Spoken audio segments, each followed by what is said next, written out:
तो dear friends, इससे पहले आप 4 वीडियो देख चुके हैं। पहले आपने देखा था लेंथ, फिर मास, उसके बाद आपने देखा एनर्जी, और अब इस सेशन में हम डिस्कस करने वाले हैं रिलेटेड टू टेम्परेचर। तो चलिए टेम्परेचर स्टार्ट करते हैं। आपका टेम्परेचर, तापमान।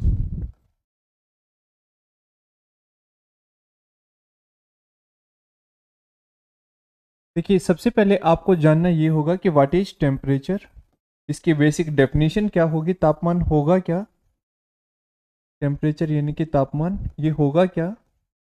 तो कोई भी चीज कितनी ज्यादा गर्म है या हो सकती है, ये हमें किससे सजेस्ट होगा, ये तापमान से सजेस्ट होगा। तो temperature is limit of hotness, limit of hotness और कोल्डनेस। किसी वस्तु के गर्माहट या ठंडेपन की जो सीमा है वो आपका कहलाएगा तापमान। गर्माहट या ठंडेपन की सीमा, ठंडेपन की सीमा। अब जैसे मैं आपसे सजेस्ट करता हूं कि आज का टेम्परेचर मान लीजिए कि -10 डिग्री सेल्सियस, आपके माइंड में क्लिक करेगा कितनी ज्यादा ठंड है। और आज का टेम्परेचर मान लीजिए कि 60 डिग्री सेल्सियस है, तो माइंड में क्लिक करेगा कितनी ज्यादा गर्मी है। तो अब यहाँ पे हम डिग्री सेल्सियस क्या यूज करें, इसका एक यूनिट यूज कर रहे हैं, और इसके अलावा अपने पास क्या यूनिट हो सकता है उसकी चर्चा करते हैं। What will be the unit of temperature, तापमान के मात्रक क्या होंगे। चलिए, इसमें आपके पास सबसे पहले है एसआई यूनिट, एसआई मात्रक, दैट इज केल्विन। आपका एसआई मात्रक क्या रहेगा, केल्विन। सिंबल आपके पास कैपिटल के। इसके अलावा तापमान के कौन कौन से पैमाने हमारे पास हो सकते हैं, अदर यूनिट, अन्य मात्रक आपके पास कौन कौन से होंगे। तो उनमें आपके पास है Celsius, Fahrenheit, Celsius, Fahrenheit, rumour, rumour और रेनकाइन। ये आपके पास तापमान के अलग अलग पैमाने हैं। सेल्सियस, फ़ारेनहाइट, आपका सेल्सियस, और उसके बाद है फ़ारेनहाइट, र्यूमर और रेनकाइन। ये आपके पास अलग अलग पैमाने हो गए। इससे आगे है कि जो इनके डिफरेंट स्केल बनेंगे, अलग अलग इसके पैमाने बनेंगे, इन स्केल के बीच संबंध किस आधार पर दिया जाता है। इन स्केल के बीच जो संबंध होगा वो किस आधार पर दिया जाएगा। तो संबंध पहले दिया जाता था, यानी ओल्ड कंसेप्ट, पहले के टाइम की अगर बात करूं मैं, पहले ये संबंध किस आधार पे था, और न्यू कंसेप्ट के अकॉर्डिंग ये संबंध किसके आधार पे है, और फिर उन दोनों बेसिस पे हम चर्चा करेंगे। पहले ये होता था कि पानी को लेके, पानी को हम बेस मानते थे, उसका फ्रीजिंग पॉइंट कहां पे वो जमता है, उसका हिम बिंदु, और उसके बॉइलिंग पॉइंट के बीच का जो डिफरेंस आएगा, उस बेसिस पे इन सब के बीच रिलेशन हम निकालते थे। लेकिन अब हम ट्रिपल पॉइंट ऑफ वाटर, जल के तिर्यक बिंदु के आधार पे इनके बीच रिलेशन निकालेंगे। तो चलिए दोनों एक बार लिख लेते हैं। पहला था आपका ice point and steam point, ice point and steam point, आपका वाष्प बिंदु और आपका हिम बिंदु के बीच का जो अंतर था, हिम बिंदु और आपका वाष्प बिंदु, इनके बीच का जो अंतर था उस बेसिस पे हम निकालते थे। लेकिन अभी हम जल के तिर्यक बिंदु के बेसिस पे निकालते हैं। Triple point of water, triple point of water, जल का तिर्यक बिंदु, जल का तिर्यक बिंदु, ट्रिपल पॉइंट ऑफ वाटर, जल का तिर्यक बिंदु। तो चलिए अब इनको और ज्यादा डिटेल में हम जानने की कोशिश करते हैं। सबसे पहले हम यहां से देखेंगे कि ट्रिपल पॉइंट ऑफ वाटर क्या होगा। ट्रिपल पॉइंट ऑफ वाटर, जल का तिर्यक बिंदु क्या होगा आपके पास। जल का तिर्यक बिंदु। इसको समझने की कोशिश करते हैं हम। देखिए एक ग्राफ होगा हमारे पास कुछ इस तरीके से। एक तरफ लेके चलता हूं मैं टेम्परेचर तापमान, ये हो जाएगा इधर आपके पास तापमान, और एक तरफ मैं लेके चलता हूं प्रेशर, यहाँ पे आपके पास हो जाएगा दाब। और तीन अलग अलग पॉइंट, एक पॉइंट ये, एक पॉइंट ये, और एक पॉइंट ये। अब अगर हम पहले पॉइंट के ऊपर नजर डालें तो आपको यहां दिखाई दे रहा है प्रेशर क्या होगा, ज्यादा होगा, यहाँ हाई प्रेशर, हाई प्रेशर। और दूसरा आपके पास लो टेम्परेचर है, हाई प्रेशर और लो टेम्परेचर है। तो जब किसी भी वस्तु को हम उच्च दाब और निम्न ताप देते हैं तो किसके अंदर बदल जाएगी, वो ठोस के अंदर बदल जाएगी। उच्च दाब और निम्न ताप पर कोई भी वस्तु किस अवस्था में आपको मिलेगी, तो आपका आंसर होगा ठोस में। निम्न ताप पर आपको किस में मिलेगी, ठोस में। वहीं अगर दूसरा पोर्शन हम देखें यहां पे, हाई टेम्परेचर और लो प्रेशर, हाई टेम्परेचर और लो प्रेशर। जब किसी वस्तु को हम उच्च ताप यानी कि बहुत ज्यादा तापमान देते हैं और दाब वहां काफी कम कर दें, उच्च ताप और निम्न दाब, अगर ऐसी कंडीशन आप किसी वस्तु को दोगे तो वहां पे आपको कौन सी अवस्था में मिलेगी, वो वस्तु गैसियस अवस्था में मिलेगी। इधर आपके पास ठोस था और इधर आपके पास कौन सी अवस्था है, गैस अवस्था है।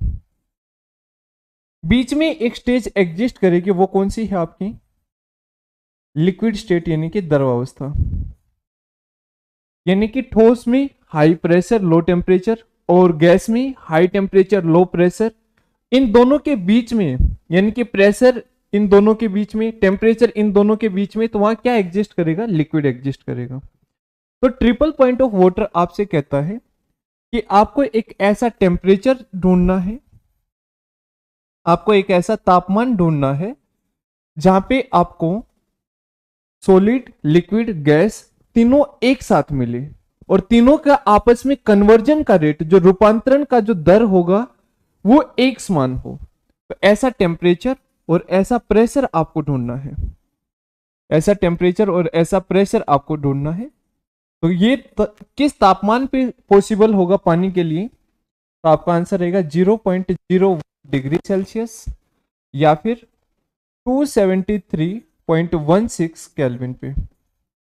और यहां दाब क्या रहेगा आपके पास, प्रेशर क्या रहेगा, तो प्रेशर रहेगा आपके पास 611.2 पास्कल। तो तापमान और इस दाब पे आपको कौन सी स्टेट दिखाई देगी, वही चीज आप ग्राफ से देखिए, आपको दिखाई देगा कुछ इस तरीके का, और ये दिखाई देगा आपको। यहां से आप देखोगे तो आपको ये ग्राफ कुछ इस तरीके का सा दिखाई देगा। इधर वाला सारा पोर्शन क्या है, गैस, इधर वाला सारा पोर्शन क्या है, लिक्विड, और इधर क्या है सारा, सॉलिड। तो इस पॉइंट की अगर बात की जाए, इस पॉइंट की अगर मैं बात करता हूं तो ये गैसीय स्टेट भी है, लिक्विड भी है और सॉलिड भी है। तो वाटर सॉलिड में मिलेगा तो आइस के फॉर्मेट में, लिक्विड में मिलेगा तो वाटर, और गैसीय स्टेट में मिलेगा तो वेपर की स्टेट में आपको मिलेगा। तो आपको जो फाइंड आउट करना है वो ये फाइंड आउट करना है कि ये टेम्परेचर कितना होगा, और आपको ये फाइंड आउट करना है कि ये प्रेशर कितना होगा। तो प्रेशर यहाँ पे कितना है, 611.2 पास्कल, और टेम्परेचर कितना है 0.01 डिग्री सेल्सियस या आपका 273.16 केल्विन। ठीक है, तो यहाँ पे आपकी सॉलिड लिक्विड गैस तीनों स्टेट एक साथ एग्जिस्ट करती हैं, पहली बात। दूसरी बात, जिस स्पीड के साथ, जिस तेजी के साथ यहां गैस लिक्विड के अंदर कन्वर्ट हो रहा है, यानी कि वेपर से पानी बन रहा, उसी स्पीड से वेपर से, सॉरी पानी से वेपर बन रहे हैं। नेक्स्ट आपके पास जिस स्पीड से आप देखोगे बर्फ पिघल रही है, उसी स्पीड से बर्फ बन रही है, और जिस स्पीड से बर्फ से भाप बन रही है, उसी स्पीड से भाप से बर्फ बन रही है। यानी कि ये तीनों का जो आपस में कन्वर्जन का रेट है वो बराबर चलेगा। तो ट्रिपल पॉइंट ऑफ वाटर की डेफिनेशन क्या होगी, यहां से आपके पास आपकी परिभाषा क्या होगी, the temperature and pressure, the temperature and pressure, temperature and pressure at which water exists, water exists in all its, in all its three form,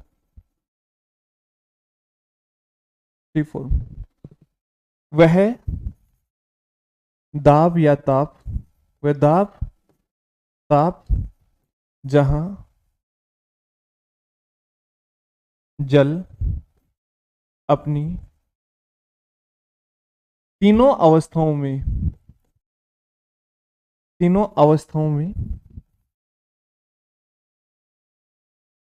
तीनों अवस्थाओं में, और वो भी किसमें, साम्य अवस्था में पाया जाता है, साम्य अवस्था में एग्जिस्ट करे। ठीक है, ये चीज आपको ध्यान रखना है, थ्री फॉर्म, और वो भी किसमें, इक्विलिब्रियम में, इक्विलिब्रियम में एग्जिस्ट करे। तो ये आपके पास रहेगा triple point of water.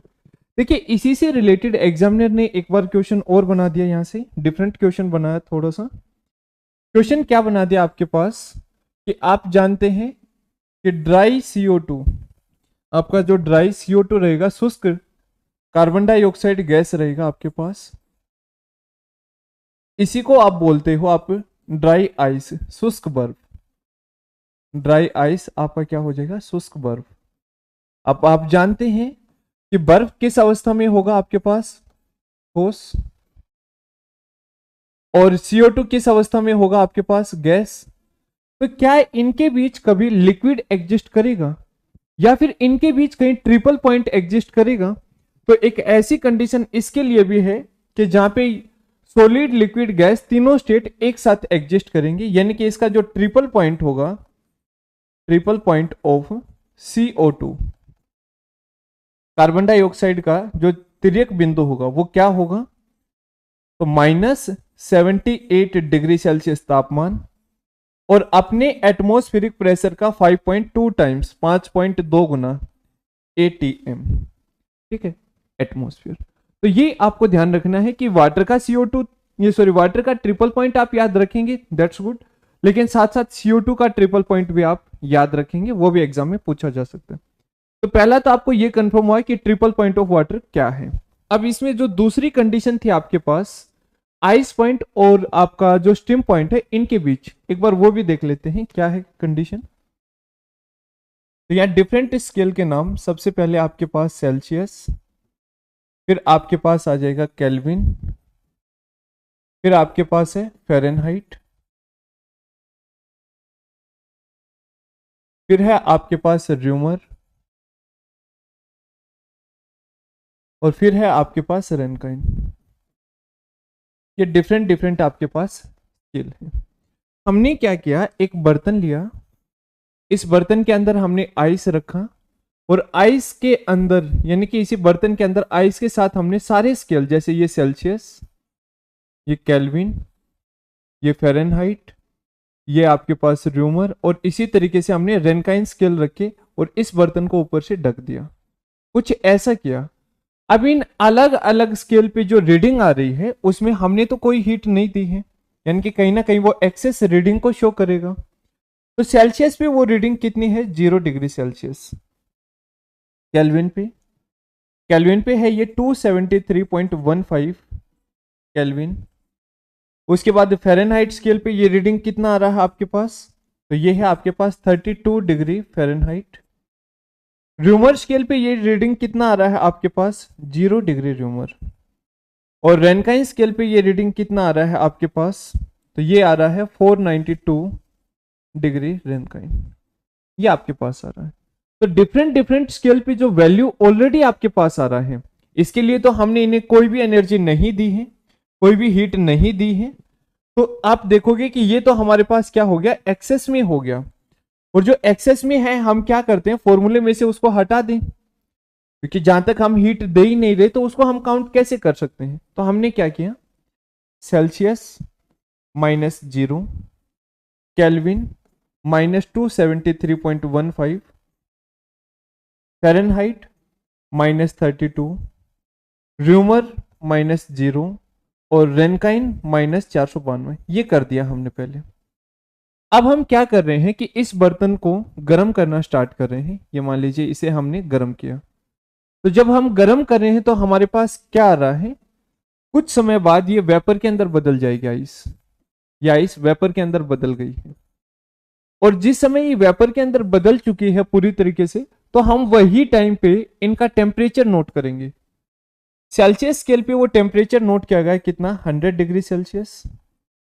Kelvin पे वो टेम्परेचर नोट किया गया है 373.15 केल्विन। फ़ारेनहाइट पे वो 212 डिग्री फ़ारेनहाइट। र्यूमर पे वो 80 डिग्री र्यूमर। और रेनकाइन पे वो 672 डिग्री रेनकाइन। ये डिफरेंट डिफरेंट स्केल पे हमें वो वैल्यू मिल रही है। अब देखिए प्रोसेस सेम है, मटेरियल सेम है, कंडीशन सारी सेम है, तो यहाँ पे जो रिलेशन आएगा वो भी इक्वल टू में होना चाहिए। तो यहां से आप देखोगे कि इस सेम प्रोसेस के लिए कितना डिवीजन में चेंज आया है, यानी कि अपर पॉइंट में से लोअर पॉइंट आपको माइनस करना है। तो यहां से आपके पास 100 माइनस 0, तो आपका क्या रह जाएगा, 100 माइनस 0। इधर आपके पास क्या है, 373.15 minus 273.15 is equal to, next आपके पास क्या है, 212 माइनस आपके पास 32। नेक्स्ट आपके पास क्या है, 80 माइनस 0। और नेक्स्ट आपके पास क्या है, 672 माइनस 492। ये आपके पास निकल के आ रहा है। इसी चीज को अगर मैं फिर से रिलेट करके लिखना चाहूं तो मेरे पास क्या आ जाएगा, C divided by 100 K minus 273.15 divided by 100 is equal to F minus 32 divided by 180 is equal to R minus 0 divided by 80 is equal to RA minus 492 divided by 180। तो फाइनल ये रिलेशन हमारे पास निकल के आया है डिफरेंट डिफरेंट स्केल के बीच। अब जब इस रिलेशन को आप ध्यान से देखोगे, जब दो को रिलेट करोगे आप, जैसे सेल्सियस केल्विन, तो 100 से 100 कैंसिल आउट। इधर आप रिलेट करोगे तो 100 180, तो 20 से करेंगे तो 20 से आपके पास क्या आ जाएगा, 9, ये 5। 20 से करेंगे 4, 9, 5, 5। तो हम ऐसा करते हैं कि सारे को 20 से मल्टीप्लाई कर दें, या नीचे वाले पोर्शन को 20 से डिवाइड कर दें, तो आपके पास फाइनल रिजल्ट क्या मिलेगा आपको। अगर आप नहीं भी करना चाहो तो जब कैलकुलेट करोगे तो अपने आप कैंसिल आउट होगा, तो इसलिए हम इसे और ज्यादा सिंपल कर लेते हैं, 5, 5, 9, 4, 9। तो जो फाइनल रिलेशन आपके पास आया है वो एक बार मैं लिख देता हूं, C minus 0 divided by 5 K minus 273.15 divided by 5 F minus 32 divided by 9 और R माइनस 0 डिवाइडेड बाई 4, और इसे इक्वल टू में आगे आ जाएगा RA माइनस 492 डिवाइडेड बाई 9। तो ये वो फाइनल रिलेशन है जो आप डिफरेंट स्केल ऑफ टेम्परेचर के बीच पढ़ते हैं। कैसे आया है ये, तो ये जो लोअर पॉइंट है इस पॉइंट को आप नाम दोगे क्या, ये लोअर पॉइंट आपका कहलाएगा आइस पॉइंट। ये वाला जो पॉइंट है आपके पास, ये पॉइंट, तो ये पॉइंट कहलाएगा आपका आइस पॉइंट। और ये जो अपर पॉइंट आ रहा है इसको हम नाम देंगे स्ट्रीम पॉइंट, स्ट्रीम पॉइंट। तो इनके बीच का जो डिफरेंस है, इस तरीके से हमने डिफरेंट स्केल के बीच रिलेशन निकाला है। तो पहले हम ऐसे कैलकुलेट करते थे, लेकिन अब जो बेसिक क्राइटेरिया है वो कर दिया गया है ट्रिपल पॉइंट ऑफ वाटर। अगर बात की जाए क्या सर इससे वैल्यू पे कोई असर होगा, तो ऐसा कुछ भी नहीं है, वैल्यू पे कोई असर नहीं है। वैल्यू जैसे आपने पहले क्लास 9 क्लास 11 में पढ़ा था ऐसे ही आपको यहाँ पढ़ना है, ठीक है। वैल्यू में चेंज नहीं, सिर्फ क्राइटेरिया चेंज है। तो चलिए हम यहां से देखते हैं एग्जाम के क्वेश्चन। यहां से सबसे पहला क्वेश्चन आपको यह देखना है कि किन दो स्केल पे, ये काफी ट्रेंडिंग क्वेश्चन है, on which two scale, on which two scales freezing point of water have same value, freezing point of water have same value। Have same value, ये वाला क्वेश्चन। तो अब इसी क्वेश्चन को पीछे की तरफ आप जाइए और चेक कीजिए किन दो पे आपका आइस पॉइंट, या आइस पॉइंट को ही हम फ्रीजिंग पॉइंट ऑफ वाटर का नाम देते हैं, जल का हिमांक। आइस पॉइंट ही आपका क्या है, freezing point of water, freezing point of water, ये है आपका जल का हिमांक, जल का हिमांक। तो बताइए किन दो स्केल पे ये वैल्यू एक समान आ रही है। तो आपके पास एक तो 0 डिग्री सेल्सियस और एक 0 डिग्री र्यूमर। तो इस क्वेश्चन का आंसर आपका क्या हो जाएगा, सेल्सियस, आपके पास Celsius and Reaumur, Celsius and Reaumur. ध्यान दीजिए सेल्सियस को ही पहले सेंटीग्रेड स्केल कहा जाता था, सेंटीग्रेड। तो अगर एक आध पेपर में आपको ये मिल भी जाता है तो उससे कंफ्यूज मत होइए। ये तो था कि जो अभी आपने ड्रॉ किया था उससे रिलेटेड क्वेश्चन, उससे रिलेटेड दो क्वेश्चन और देख लेते हैं। पहला है आपके पास freezing point of water, freezing point of water, जल का हिमांक, डिफरेंट डिफरेंट स्केल पे इसकी वैल्यू क्या होगी, डिफरेंट डिफरेंट स्केल पे इसकी वैल्यू क्या होगी। तो आपके पास है 0 डिग्री सेल्सियस, और उसके बाद है आपके पास 32 डिग्री फ़ारेनहाइट, उसके बाद है 273.15 केल्विन, और 0 डिग्री र्यूमर, और आपके पास नेक्स्ट क्या आया था 492 डिग्री रेनकाइन। तो इनमें से कोई भी वैल्यू आपसे पूछ सकता है जल के हिमांक से। अगला क्वेश्चन है आपके पास boiling point of water, boiling point of water, जल का क्वथनांक, यानी कि वो तापमान जहां पे पानी उबलना शुरू कर देता है, वो जल का क्वथनांक आपका। तो यहां से देखिए आपके पास 100 डिग्री सेल्सियस, आपका 212 डिग्री फ़ारेनहाइट, उसके बाद है आपके पास नेक्स्ट 373.15 केल्विन, नेक्स्ट है आपके पास 80 डिग्री र्यूमर, और नेक्स्ट है आपके पास 672 डिग्री रेनकाइन। ये आपको ध्यान रखना है, जल का हिमांक और जल का क्वथनांक। अब हम इसे आगे देखते हैं कि टेम्परेचर रिलेटेड जो डिफरेंट डिफरेंट क्वेश्चन आपके एग्जाम में आए हैं उनको हम कितना आसानी से कर सकते हैं। जैसे सबसे पहले है आपके पास Celsius and Fahrenheit, Celsius and Fahrenheit. इससे एग्जाम में क्या क्वेश्चन बने हैं और उनके आंसर क्या थे और किस तरीके से ये आंसर आए हैं। पहला क्वेश्चन है कि एक तापमान जहां पे फ़ारेनहाइट सेल्सियस का डबल हो जाएगा, F is double of C, F is double of C, ठीक है। दूसरा पॉइंट, दूसरा पॉइंट यहां पे है आपका बॉइलिंग पॉइंट ऑफ वाटर, जल का क्वथनांक, बॉइलिंग पॉइंट ऑफ वाटर। अगला क्वेश्चन है टेम्परेचर ऑफ ह्यूमन बॉडी, हमारे शरीर का तापमान, ह्यूमन बॉडी टेम्परेचर, हमारे शरीर का तापमान इन दोनों पैमानों पर। नेक्स्ट है आपके पास फ्रीजिंग पॉइंट ऑफ वाटर, जल का हिमांक, फ्रीजिंग पॉइंट ऑफ वाटर।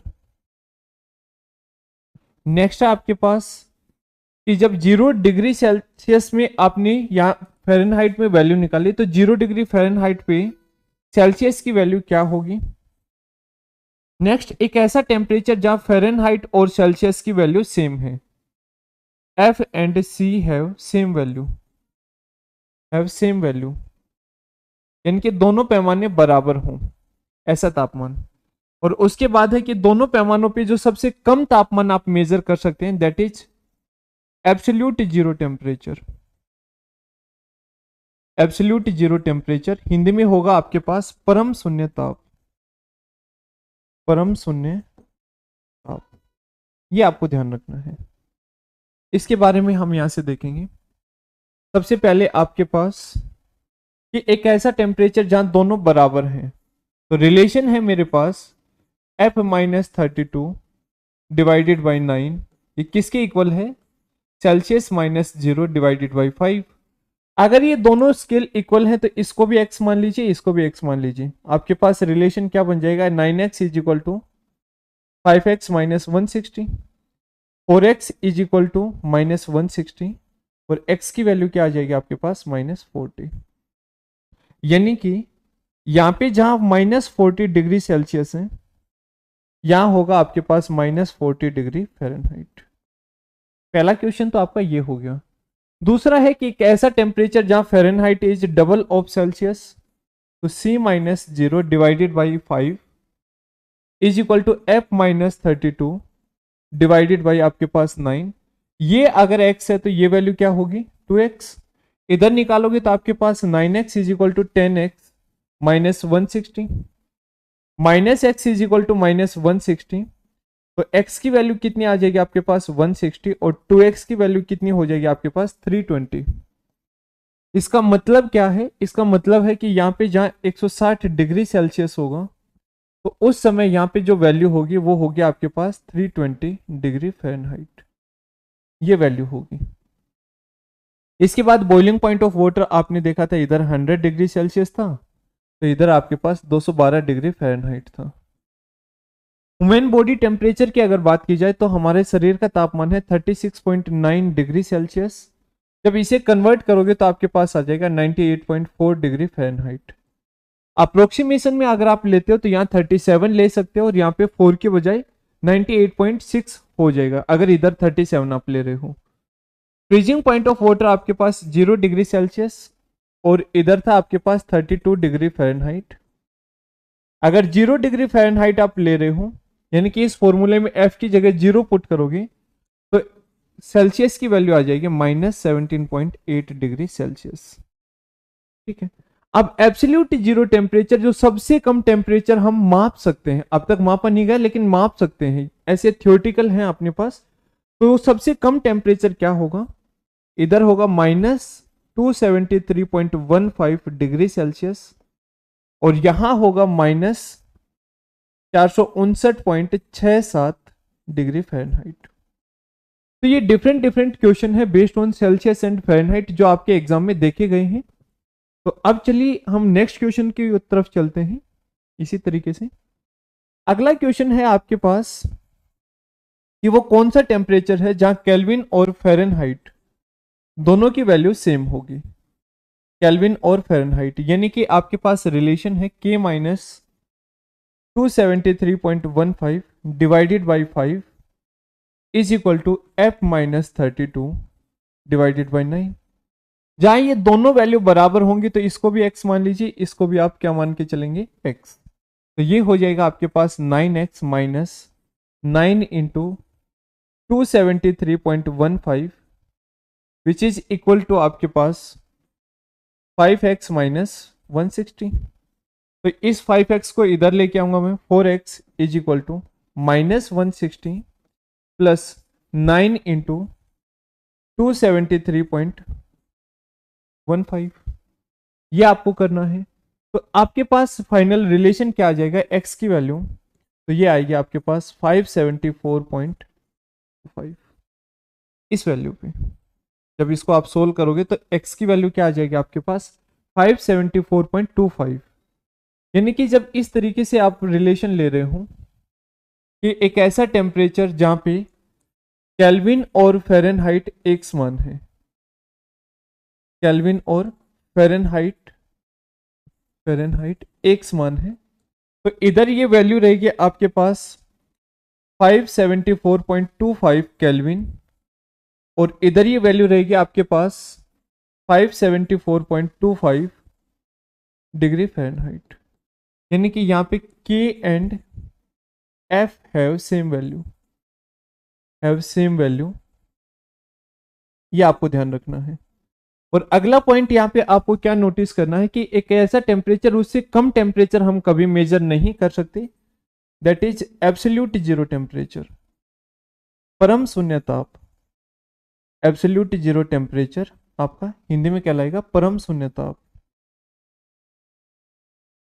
परम शून्य ताप। तो यहां पे परम शून्य ताप आपके पास रहेगा 0 केल्विन, और इधर रहेगा आपके पास कितना, -459.67 डिग्री फ़ारेनहाइट। तो ये चीज आपको ये केल्विन और फ़ारेनहाइट से सोल्व करना था। चलिए अब कुछ क्वेश्चंस और देख लेते हैं। नेक्स्ट क्वेश्चन है आपके पास temperature of sun, temperature of sun, सूर्य का तापमान, सूर्य का तापमान।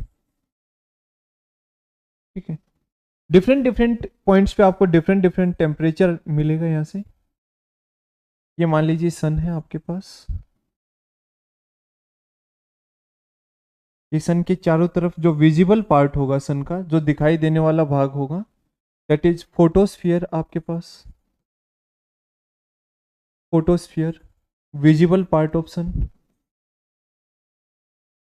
विजिबल पार्ट ऑफ सन, सूर्य का दिखाई देने वाला भाग। अब यहां पे आप जान रहे हो कि सन के अंदर जनरली कौन सी गैसेज हैं, हाइड्रोजन और हीलियम, और यहाँ न्यूक्लियर रिएक्शन चल रहा है नाभिकीय, यहाँ पे न्यूक्लियर रिएक्शन में भी कौन सा, न्यूक्लियर फ्यूजन चल रहा है, नाभिकीय संलयन चल रहा है, नाभिकीय संलयन, जिसके कारण इसे एनर्जी मिल रही है। तो नाभिकीय संलयन में हाइड्रोजन और हाइड्रोजन जुड़ के किस में कन्वर्ट हो रहे हैं, हीलियम में कन्वर्ट हो रहे हैं, हीलियम के अंदर ये कन्वर्ट हो रहे हैं। और आप जानते हैं helium is a noble gas, तो कुछ पार्ट इसका ऐसा होगा कि ये आपको नोबल गैस इनएक्टिव स्टेट में मिलेगी, आपको ये मान लीजिए कि वो पार्ट है इनएक्टिव स्टेट में, तो इस वाले पार्ट को हम नाम दे देते हैं सनस्पॉट, सनस्पॉट। तो आपको जानना है क्या कि टेम्परेचर ऑफ फोटोस्फियर यानी कि सरफेस का टेम्परेचर, सतह का तापमान क्या होगा आपके पास। दूसरा आपको जानना है कि सन स्पॉट का टेम्परेचर क्या होगा। तीसरा, जहां पे न्यूक्लियर रिएक्शन हो रहे हैं यानी कि सन का जो इंटरनल टेम्परेचर है, कोर का टेम्परेचर है, वो तापमान क्या होगा, इंटरनल टेम्परेचर क्या होगा, आंतरिक ताप, आंतरिक ताप। तो आंतरिक ताप होगा आपके पास 1.5 10⁻⁷। कई जगह आपको सेल्सियस मिल जाएगा, कई जगह केल्विन। इतनी बड़ी वैल्यू पे 273 का कोई बहुत बड़ा डिफरेंस नहीं होता, तो जो भी मिले आप उसे टिक कर सकते हैं। सन स्पॉट का जो टेम्परेचर है ये कितना रहेगा आपके पास, तो ये बाकी पार्ट से तो ठंडा रहेगा 4500 डिग्री सेल्सियस। और सरफेस का टेम्परेचर आपके पास क्या रहेगा, तो सरफेस का टेम्परेचर है 5505 डिग्री सेल्सियस, या फिर आप जानोगे यहां से 5778.15 केल्विन, ये टेम्परेचर है। ठीक है, ये आपको सेल्सियस और केल्विन दोनों में पता चल गया है। अब उसके बाद है आपके पास इंटरनल का हो गया, सरफेस का। ठीक है, अगर न्यूक्लियर रिएक्शन के टेम्परेचर की बात करें तो वो भी इसी रेंज में चलेंगे, 10⁻6 केल्विन से 10⁻7 केल्विन। अब सवाल ये उठता है कि सन का टेम्परेचर हम किस डिवाइस से मापेंगे। तो यहां से सन का टेम्परेचर मापने के लिए जो यंत्र होगा आपके पास, उसका नाम होगा क्या, पायरोमीटर, पायरोमीटर, पायरोमीटर। ठीक है, और एक क्वेश्चन इसके साथ और ऐड कर लेते हैं हम, एडिशनल क्वेश्चन, कि पायरोमीटर किस सिद्धांत पे काम करेगा, पायरोमीटर किस सिद्धांत पे काम करेगा, किस प्रिंसिपल पे काम करेगा। तो आपका आंसर होगा स्टीफन्स लॉ, स्टीफन के नियम पे। आपका किस सिद्धांत पे काम करेगा ये, स्टीफन्स लॉ, स्टीफन का नियम। ठीक है, हीट एंड थर्मोडायनेमिक्स में स्टीफन का नियम हम और ज्यादा डिटेल में पढ़ेंगे कि किसी ऑब्जेक्ट से जब एनर्जी बाहर निकल रही है, energy emitted per unit area per unit time आपका डायरेक्टली प्रोपोर्शनल होगा 4th power of its absolute temperature. यानी कि किसी वस्तु से जो ऊष्मा उत्सर्जित हो रही है, प्रति वर्ग क्षेत्रफल प्रति सेकंड जो ऊष्मा बाहर निकलेगी, वो उसके परम ताप के घात 4 के अनुक्रम अनुपाती होगा। तो ये आपको ध्यान रखना है। तो ये था आपके टेम्परेचर ऑफ सन से संबंधित क्वेश्चन। और नेक्स्ट हम चलते हैं। आपका जो नेक्स्ट क्वेश्चन होगा बेस्ड ऑन टेम्परेचर, टेम्परेचर से संबंधित, तापमान से संबंधित, वो है आपके पास एब्सोल्यूट टेम्परेचर। एब्सोल्यूट टेम्परेचर, परम ताप, एब्सोल्यूट टेम्परेचर परम ताप। देखिए जहां एब्सोल्यूट वर्ड है वहां पीछे लगेगा केल्विन, और जो भी वैल्यू आप केल्विन स्केल पे मेजर करोगे दैट इज एब्सोल्यूट टेम्परेचर। कोई भी वैल्यू हो सकती है। The temperature measured on the temperature measured on Kelvin scale, the temperature measured on Kelvin scale, kelvin पैमाने पर मापा गया ताप, केल्विन पैमाने पर मापा गया ताप, ये क्या कहलाएगा आपका एब्सोल्यूट टेम्परेचर यानी कि परम ताप। ध्यान ये रखना है कि केल्विन टेम्परेचर पे सबसे कम कितना था 0 केल्विन। तो जब भी कोई वैल्यू होगी टेम्परेचर की तो वो हमेशा पॉजिटिव वैल्यू होगी। तो absolute temperature always positive value होगी, हमेशा एक धनात्मक मान होगा इसका। ऑलवेज पॉजिटिव वैल्यू, हमेशा एक धनात्मक मान होगा। और दूसरा है कि इसका जो सिंबल होगा, सिंबल हम यूज करते हैं कैपिटल टी। तो जिस भी फॉर्मूले में आपको कैपिटल टी नजर आए, जैसे PV is equal to N R T, जहां कैपिटल टी आपको नजर आ रहा है तो वो कौन सा टेम्परेचर है एब्सोल्यूट टेम्परेचर, और उसे किस स्केल पे आपको लेके चलना है केल्विन स्केल। ये चीज आपको क्लियर होनी चाहिए। तो चलिए हम टेम्परेचर से रिलेटेड कुछ और पॉइंट यानी कि एब्सोल्यूट टेम्परेचर से रिलेटेड क्वेश्चन हम पढ़ने वाले हैं। तो ये आएगा आपके पास absolute zero temperature, absolute zero temperature काफी इंपॉर्टेंट पार्ट है ये टेम्परेचर में।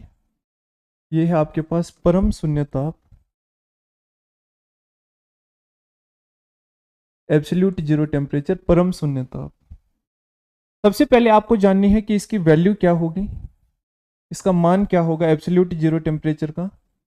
तो डिफरेंट डिफरेंट स्केल पे इसकी वैल्यू, केल्विन में मापोगे तो क्या 0 केल्विन, दूसरा सेल्सियस में मापोगे तो 273.15 डिग्री सेल्सियस, फ़ारेनहाइट में मापोगे तो कितना 459.67 डिग्री फ़ारेनहाइट।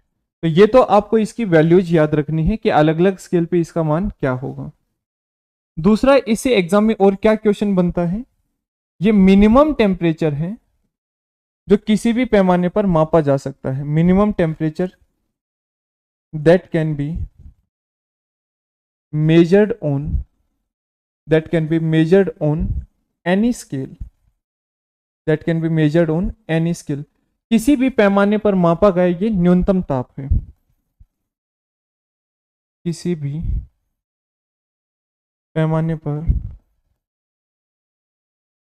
मापा जाने वाला न्यूनतम ताप है, ये न्यूनतम ताप है। तो पहला तो ये क्वेश्चन आपको याद रखना है। दूसरा, इससे रिलेटेड बाकी टॉपिक से क्या क्वेश्चन बन सकता है कि इस टेम्परेचर पे at absolute zero temperature, at absolute zero temperature semiconductor यानी कि अर्धचालक, सेमीकंडक्टर लाइक आपका silicon, germanium behave as an insulator। परम शून्य ताप पर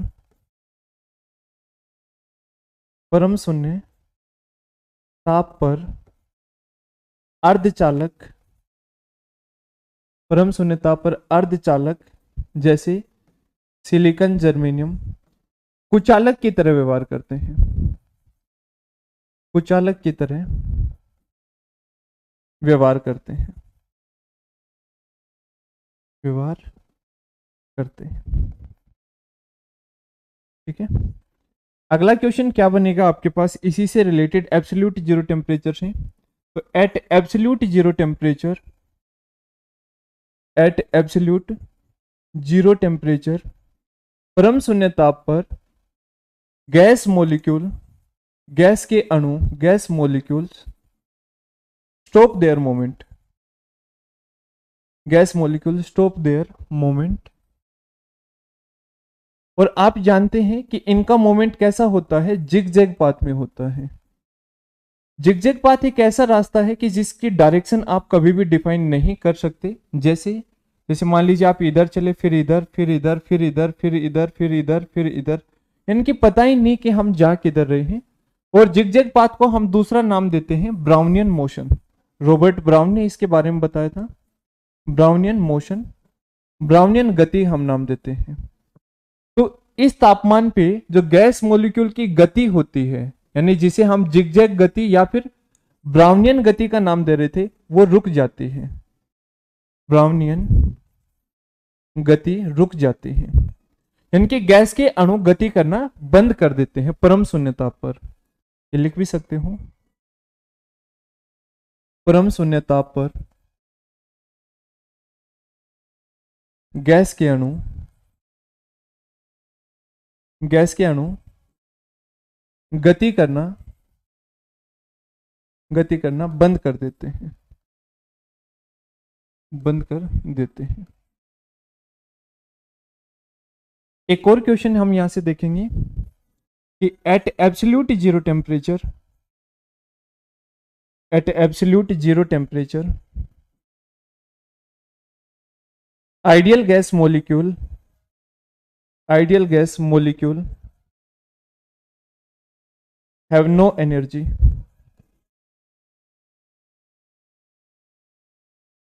ठीक है, क्या है ये कि परम शून्य ताप पर,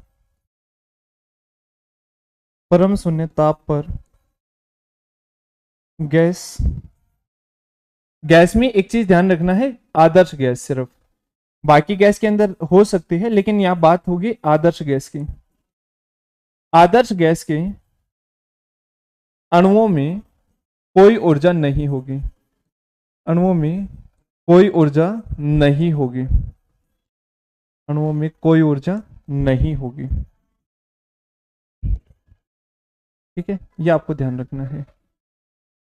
अब इसे आगे हम देखते हैं कि और क्या क्या क्वेश्चन बन सकते हैं टेम्परेचर से। तो अगला देखिए, ऑर्डिनरी ट्यूबलाइट, जो सामान्य ट्यूबलाइट आपने देखी होगी, cylindrical tubelight, ordinary tubelight,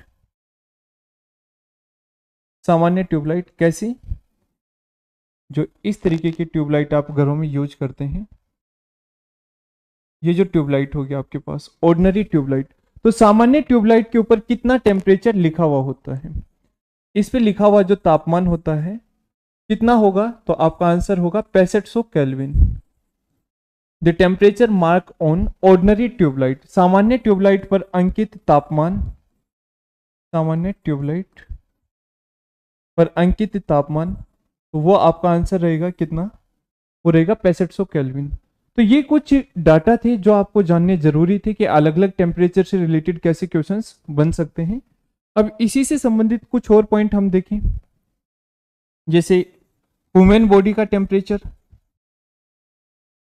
human body की अगर बात की जाए हमारे शरीर की, तो हमारा शरीर वार्म ब्लड एनिमल है, यानी कि गर्म रक्त वाला खून है, और इसका तापमान गर्मी और सर्दी दोनों टाइम में बराबर रहेगा।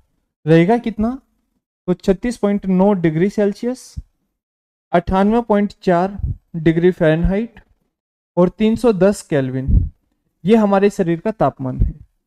ठीक है, चलिए इससे आगे के क्वेश्चंस हम देखते हैं, और यहां से न्यूमेरिकल क्वेश्चन आपको मिल सकता है। न्यूमेरिकल देखिए, ये कह रहा है कि मान लीजिए कि एक वस्तु को मैं गर्म कर रहा हूं, कोई भी एक वस्तु ए है, इसे मैं गर्म कर रहा हूं, यहां से इसे मैं गर्म कर रहा हूं, यहां से मैंने इसे एनर्जी क्यू दी है, ऊर्जा क्यू दी है। और मुझे यहां से पता चला है कि सेल्सियस स्केल पे जो तापमान का परिवर्तन हुआ है वो हुआ है 25 डिग्री सेल्सियस। इसने ना तो आरंभिक बिंदु दिया ना अंतिम बिंदु दिया, इसने सिर्फ ये कहा है कि सेल्सियस पैमाने पे जो चेंज आया है वो कितना है, 25 डिग्री सेल्सियस। तो अब आपको ये बताना है कि अगर यहां सेल्सियस के बजाय फ़ारेनहाइट पैमाना यूज किया जाता तो चेंज इन टेम्परेचर कितना होगा। ध्यान से समझना है, किसी प्रोसेस के दौरान सेल्सियस स्केल पे जो तापमान का परिवर्तन है वो 25 डिग्री सेल्सियस है, तो उसी प्रोसेस के दौरान फ़ारेनहाइट पैमाने पर तापमान का परिवर्तन क्या होगा। तो जब हमने इन डिफरेंट डिफरेंट स्केल के बीच रिलेशन निकाला था तो वहां से हमें एक चीज मिला था, सेल्सियस, केल्विन, फ़ारेनहाइट, र्यूमर और रेनकाइन। इनके बीच रिलेशन क्या मिला था, 5, 5, 9, 4, 9। अब ये किस स्केल की बात कर रहा है, सेल्सियस की बात कर रहा है, और उसमें टेम्परेचर नहीं, चेंज इन टेम्परेचर की बात कर रहा है। न्यूमेरिकल किस पे मिलेगा आपको, चेंज इन टेम्परेचर, तापमान परिवर्तन पे ये न्यूमेरिकल मिलेगा आपको। चेंज इन टेम्परेचर, तापमान परिवर्तन पे ये न्यूमेरिकल मिलेगा आपको। चेंज इन टेम्परेचर पे आपको ये न्यूमेरिकल मिलेगा। तो कैसे आपको करना है, सेल्सियस पे कितना दे रखा आपको, 25, कितने गुना पे है, 5 गुना पे है। निकालना किस पे है, फ़ारेनहाइट। तो सेम प्रोसीजर, रेशियो में सेम से मल्टीप्लाई होगा, 5। आपका आंसर कितना आ जाएगा, 45 डिग्री फ़ारेनहाइट। यानी कि जिस प्रोसेस में सेल्सियस में कितना चेंज आ रहा था, 25 डिग्री सेल्सियस आ रहा था, उसी प्रोसेस में आप देखोगे फ़ारेनहाइट पैमाने पर कितना आ जाएगा आपके पास, 45 डिग्री फ़ारेनहाइट चेंज आ जाएगा। तो ये आपको देखना था कि अगर न्यूमेरिकल ऐसे आता है तो हम कैसे सोल्व करेंगे। जैसे कल को मैं कहूं कि फ़ारेनहाइट पैमाने पर वैल्यू आपको दे रखी है 63 डिग्री फ़ारेनहाइट, तो बताओ यही चेंज डिग्री सेल्सियस में कितना आएगा। यदि चेंज इन टेम्परेचर फ़ारेनहाइट पैमाने पर कितना दे रखा है, 63 डिग्री फ़ारेनहाइट, तो वही तापमान परिवर्तन, सेम प्रोसेस में तापमान परिवर्तन सेल्सियस स्केल पे कितना होगा। तो मैं क्या करूंगा, वही रेशियो 5:5:9:4:9। इनकी ये सेल्सियस, ये केल्विन, ये फ़ारेनहाइट, ये आपके पास र्यूमर और ये रेनकाइन। मुझे किन के बीच निकालना, फ़ारेनहाइट और सेल्सियस। देख इसमें रखा है फ़ारेनहाइट कितना, 63 डिग्री फ़ारेनहाइट, मल्टीप्लाई बाई किससे करना, तो 9 को किससे मल्टीप्लाई करें, 63 आ जाए 7, तो सिमिलर यहां भी किससे, 7 से, तो आपका आंसर कितना आ जाएगा, 35 डिग्री सेल्सियस। तो चेंज इन टेम्परेचर के न्यूमेरिकल आप इस तरीके से सोल्व करेंगे, और डिफरेंट डिफरेंट टाइप के जो क्वेश्चन न्यूमेरिकल से बन सकते थे, मैंने कोशिश की है आपके सारे क्वेश्चन यहां से कवर करने की, ठीक है। अब इसके अलावा भी अगर आपको लग रहा है कि सर और क्वेश्चंस यहां से होने चाहिए हमारे पास, तो एक चीज और देखिए आप, क्रायोजेनिक्स।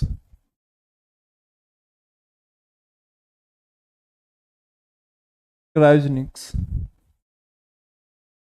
क्रायोजेनिक्स क्या होता है, ये वो ब्रांच है फिजिक्स की जहां पे स्टडी ऑफ लो टेम्परेचर होता है। स्टडी ऑफ लो टेम्परेचर, निम्न ताप का अध्ययन, निम्न ताप का अध्ययन, उसे हम नाम देते हैं क्या, क्रायोजेनिक्स। अब यहां ध्यान दीजिए आप, क्रायोजेनिक्स से हमें क्या फायदा होगा। क्रायोजेनिक्स से हमें फायदा होगा, एक तो आपके पास सुपर कंडक्टिविटी आ जाएगी, सुपर कंडक्टिविटी,